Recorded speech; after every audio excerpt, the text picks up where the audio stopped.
A tender for Thomas. Thomas loved working on his branch line, but he sometimes felt left out when the bigger engines talked about their tenders.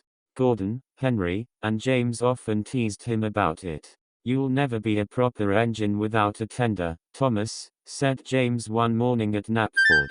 "Tenders are for engines who pull important trains," Gordon added grandly. "You're just a little tank engine." Thomas huffed. "I don't need a tender. I have my own coal and water with me all the time." Henry chuckled.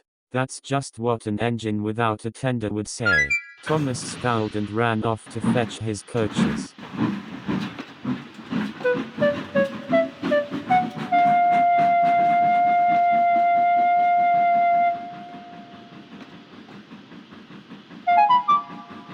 He grumbled all the way to Farquhar. "Just because I don't have a tender, they think I'm not important," he fumed. "I'll show them." Later that day, Thomas was shunting in the yard when Percy puffed up, looking excited. "Thomas, there's something at the works you've got to see." Thomas was curious.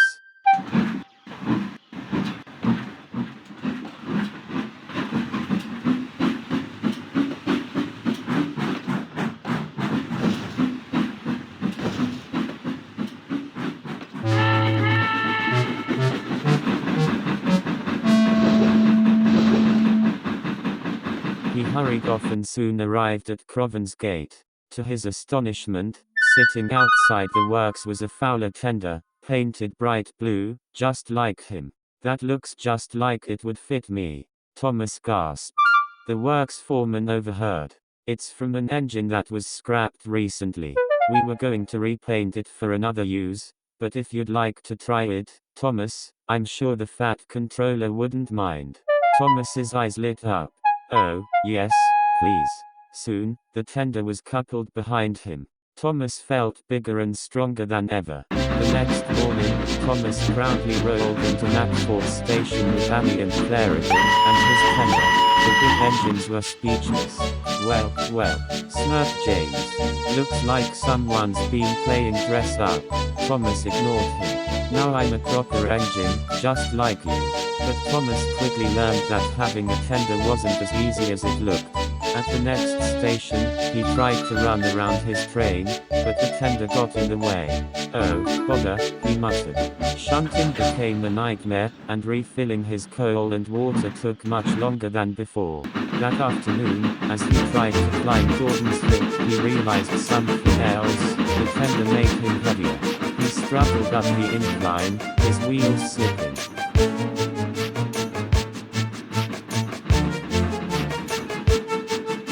Gordon passed by and smirked. "Need some help, little tank engine?" Thomas gritted his teeth. He did not want to ask for a push. By the time he returned to the works, Thomas was exhausted.